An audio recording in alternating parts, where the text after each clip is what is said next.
우리 시온 성가대가 아버지 하나님을 찬양했습니다. 영광 받으시옵소서.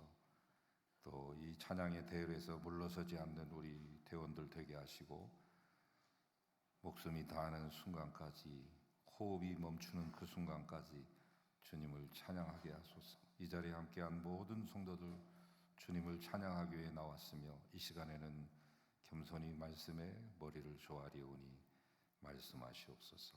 부족한 종은 통로이오니 사용하소서. 예수 그리스도 이름으로 기도하나이다. 아멘.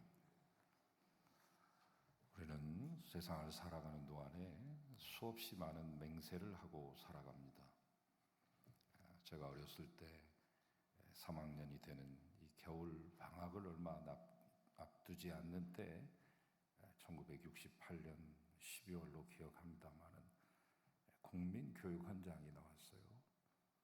우리는 이 땅에 민족 충흥의 역사적인 사명을 띠고 이 땅에 태어났다.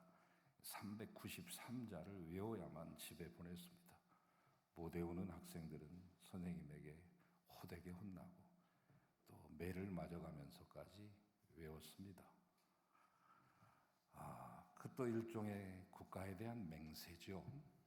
물론 그것은 이제 메이지 유신, 명치 유신 때 황제에게 충성을 맹세했던 일본의 충성 맹세서와 거의 같은 그런 군사 독재 체제에서 나온 그런 강요된 그런 선언이기도 했습니다만, 그러나 그 당시에는 당연히 해야 되는 것으로 알고 모두 외웠습니다. 세뇌라는 것이 얼마나 무서운지 393자, 지금으로부터 51년이 훨씬 넘었어도 생생하게 기억할 수 있습니다. 세뇌와 교육이 얼마나 무서운가 하는 것을 알 수 있는데, 특별히 어렸을 때 했기 때문에 더 기억이 잘 되겠죠. 그대로 이제 중학교 가면 외울 것이 별로 없겠다 했는데 국기에 대한 맹세가 나왔습니다. 1972년도에.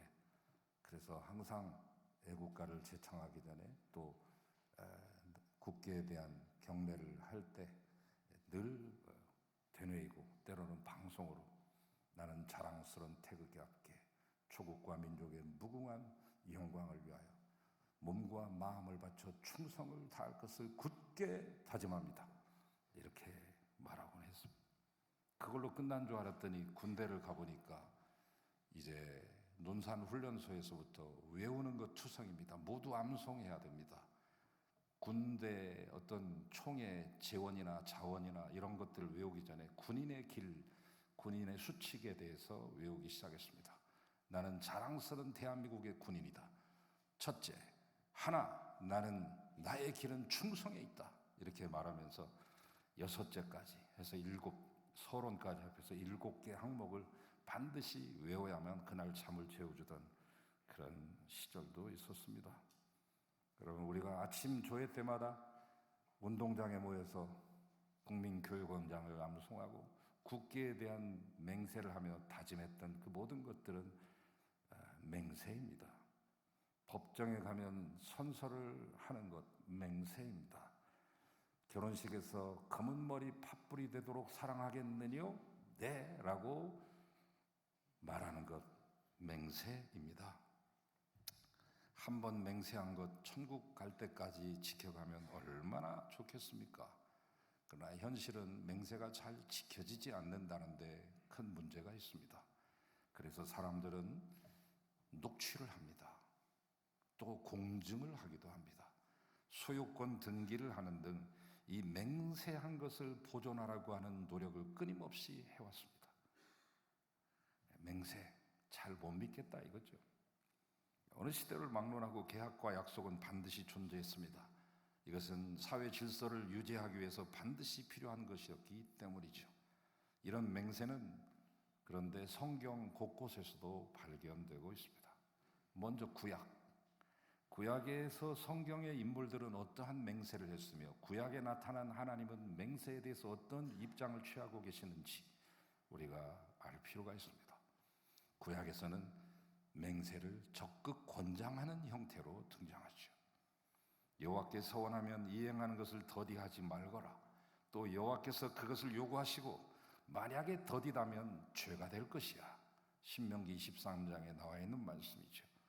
또한 한 해의 농사가 100배나 더욱더 수확이 되어서 일시에 거부가 되고 재벌이 된 이삭과 화평을 맺고자 잘 보이고자 온 그 땅에 가나안 땅의 왕 아비멜렉과 이삭이 손을 맞잡고 우리 서로 침범하지 맙시다. 좀 잘 사이좋게 지내봅시다.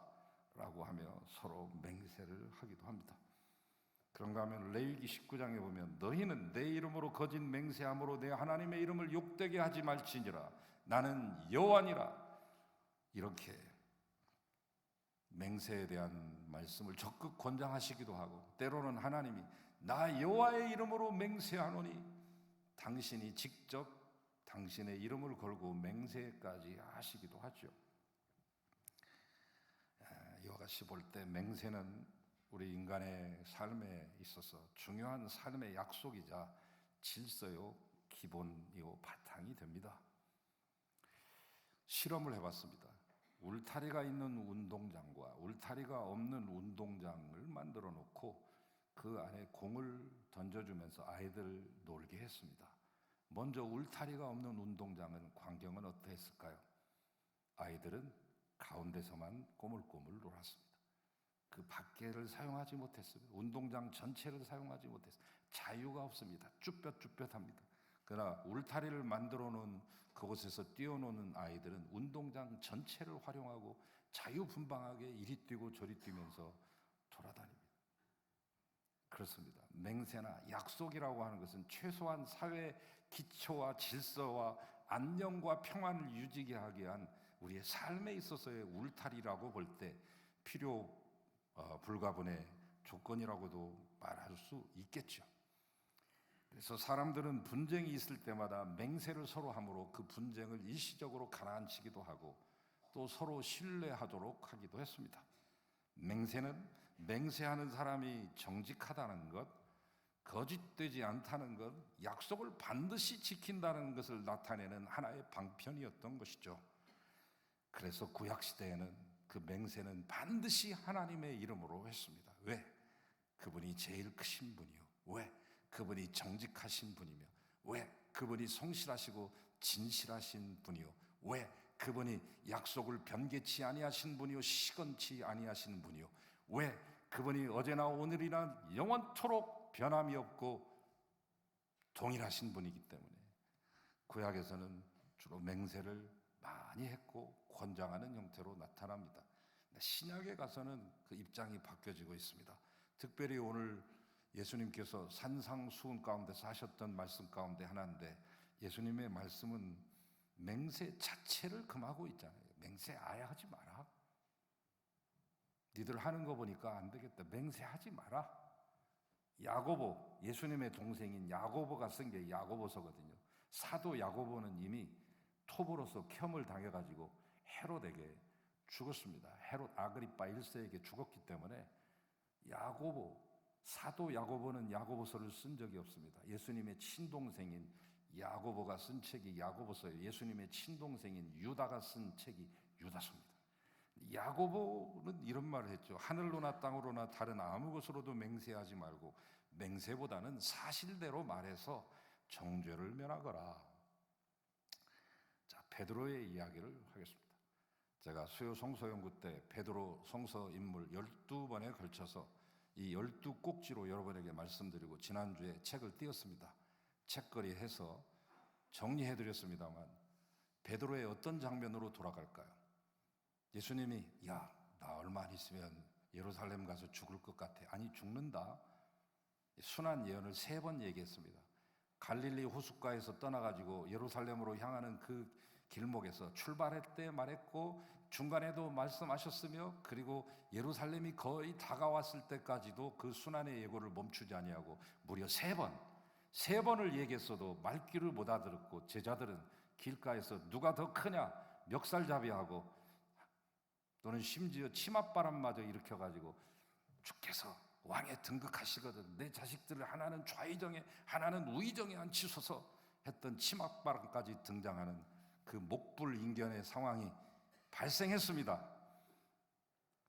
나 죽을 거야 라고 마지막 얘기했을 때 3번째 순환 예고를 했을 때 베드로가 뭐라고 했습니까? 내가 주와 함께 죽을지언정 나는 주인 부인하지 않습니다. 그때 주님이 베드로에게 하신 말씀 뭐예요? 베드로야, 오늘 밤 탁 울기 전에 네가 나를 3번 부인할 거야. 그의 맹세를 인정치 않았습니다. 우리 같으면 참 가상하고 기특하도다. 나를 위해서 목숨을 바치다니 참 훌륭한 제자로고 역시 너를 수제자로 키운 보람이 있다 하고 한번 머리라도 쓰다듬어 주실 것 같은데 주님은 말씀해 맹세하지 마. 베드로는 예수님에게 십자가 사명이 있는지를 몰랐습니다. 그것이 죽음의 길이라는 것을 모르고 피상적으로 떠벌렸던 것이죠. 두 번째, 이 베드로의 맹세 가운데는 뭐가 숨어 있느냐? 자기의 의지를 굳게 믿고 있는 그 모습이 있습니다. 베드로는 원래 강하고 용기 있는 또 직설적인 행동파 중에 행동파죠. 일부터 저질러 놓고 나중에 뒷수습하는 막무가내형 스타일입니다. 전후좌우 가리지 않고 헤아리지 않고 자기 의지만 믿고 맹세한 사람이죠. 자기 의지만 믿고. 세 번째, 다른 사람하고 비교하기 시작했습니다. 아유, 주님, 다른 사람은 다 버릴지라도 저는 절대 배신하지 않습니다요. 다른 사람의 의지는 과소평가하고 자기의 의지는 과대평가했습니다. 혼자 잘난 사람, 자기의 일을 최고로 여기는 사람, 세상이 모두 자기 중심으로 돌아가야만 직성이 풀리는 사람, 자기가 가장 옳다고 확신하는 사람, 그리하여 누군가가 알아주고 인정해주기를 바라는 사람, 인정해주지 않으면 쉽게 삐지고 돌아서는 사람,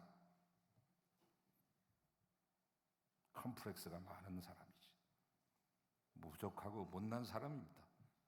네 번째, 베드로는 맹세할 때 다른 사람을 비난하고 있었어요. 다른 사람은 다 버릴지라도 단정해서 비난하고 있습니다. 비난하는 것도 맹세예요. 나는 그렇지 않다. 나는 그렇게 되지 않을 것이다. 나는 결코 잘못하지 않을 거야 라고 생각해서 비난합니다. 다른 놈들은 다 그래도 나는 안 해. 그러나 여러분, 맹세하기는 쉬워도 실천하기는 어렵지 않습니까?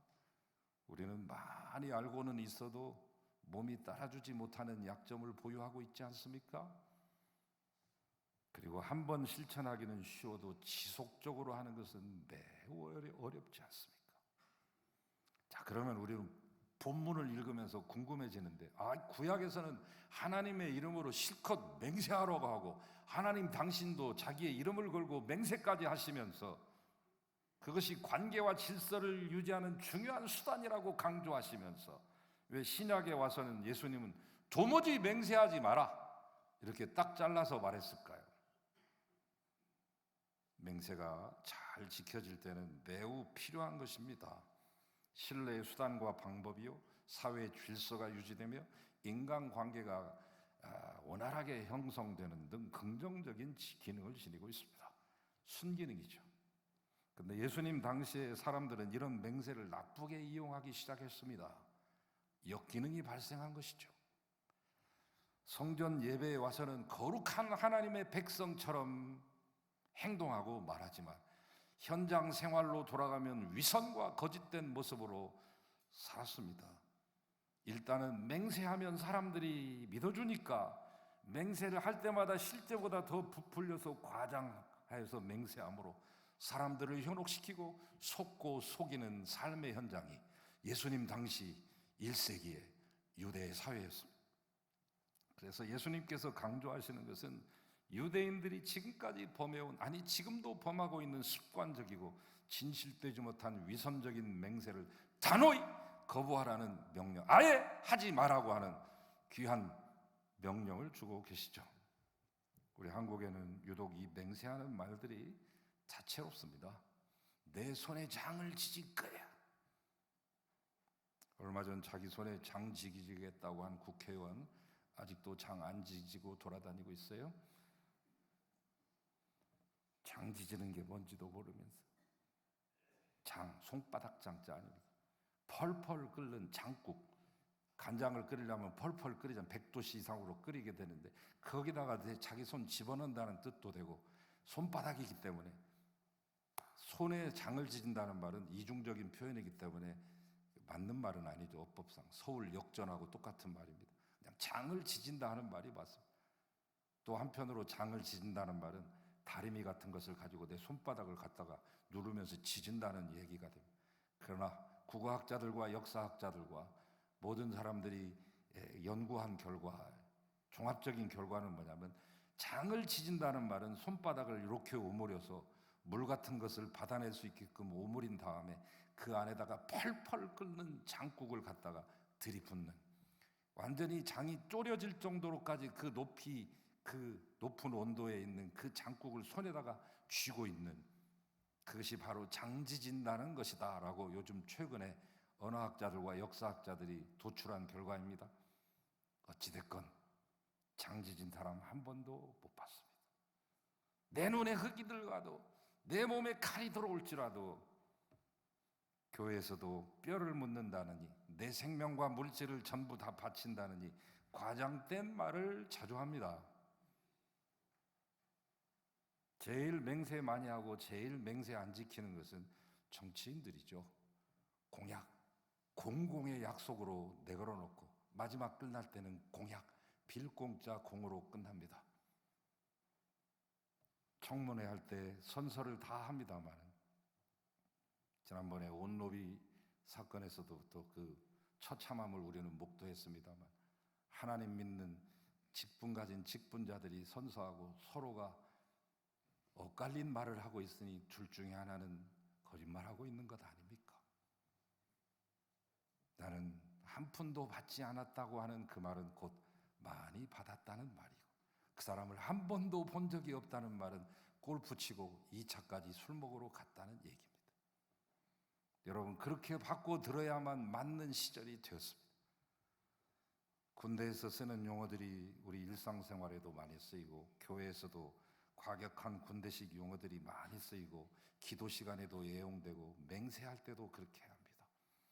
예수님 당시 유대인들도 크고 과장된 말을 쉽게 내뱉는 습관이 있었나 봐요.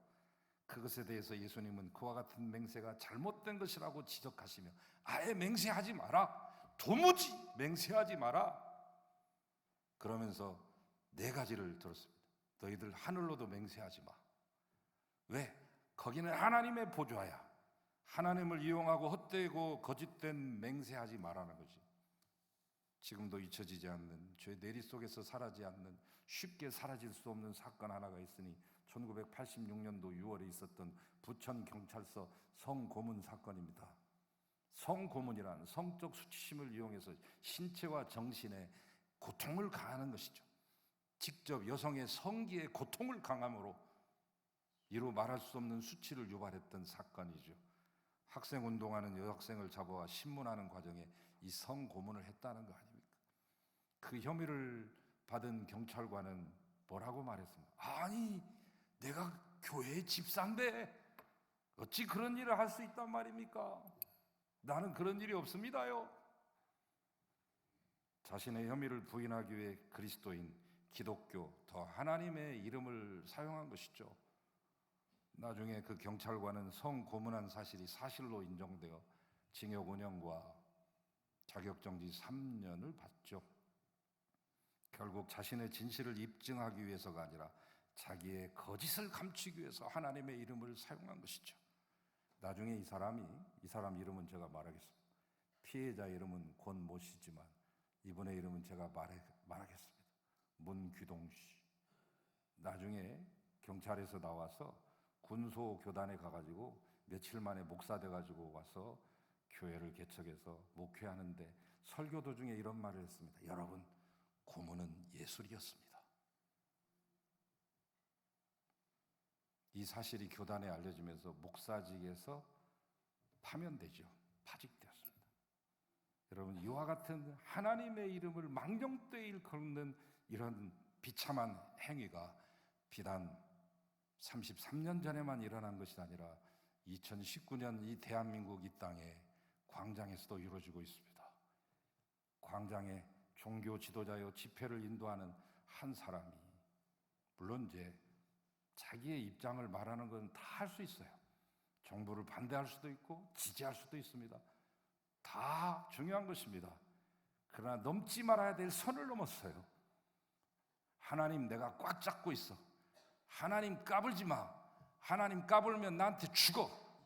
이런 말을 했다는 거죠. 추측이 아니라 유튜브로도 이미 다 방송이 되고 증거 자료가 있습니다. 여러분 어떻게 목사라고 하는 자가 목사도 아닙니다. 여러분 그 사람은 목사가 아닙니다. 정확히 제가 팩트를 말씀드립니다. 교단에서 면직당했어요. 목사직이 없는 사람입니다. 만약에 그가 목사가 아니라고 해도 그리스도인 아닙니까? 자기가 섬기고 있는 신을 자기가 까불면 죽인다니. 그러면 자기가 신을 하면 될 거 아닙니까? 자기가 더 죽일 수 있는 입장에 있으면 자기가 신이지. 오히려 내가 신이로다 라고 말하면 저는 괜찮겠어요. 미친 사람이라고 얘기하면 되니까. 그러나 자기가 섬기고 있는 하나님 까불면 죽어? 여러분 하나님의 이름을 망령되이 일컫는 이 현장이 대한민국 한복판에서, 이 수도 한복판에서 이루어지고 있는 그 광경을 보면서 지난 한 주간 저는 몹시 참담함에 고개를 들 수 없었고 지금까지도 떨립니다. 우리가 여기까지 왔구나. 하나님을 죽인다고 하는 그 지도자가 앞장서서 공공연히 말하는 이 현장까지 왔구나. 그 사람을 정화하지 못하고 징계하지 못하고 걸러내지 못하는 한국교회의 무력함. 그 이전에 제대로 역할을 감당을 못했던 목사로서의 저의 나태함과 직무유기, 엄청난 충격과 아픔 속에서 지금도 떨립니다. 제가 잘못했기 때문이겠죠. 여러분은 그것을 그냥 그럴 수도 있겠지 하고 넘어가셨을지 모르지만 어떻게 한 그리스도인으로서 목사로 자칭하는 사람으로서 자기가 섬기고 있는 모시고 있는 그 신을 까불면 죽인다니. 그런데 여러분 우리도 살아오면서 이와 같은 실수를 많이 저지르고 살고 있지 않습니까? 나도 모르는 사이에 하나님의 이름을 사용하고 맹세할 때 하나님의 이름을 도용하고 오용하고 남용하고 도용해서, 그러나 그걸 지키면 괜찮은데 지키지도 않잖아요. 언제 한번 만나자고 밥 한번 먹게.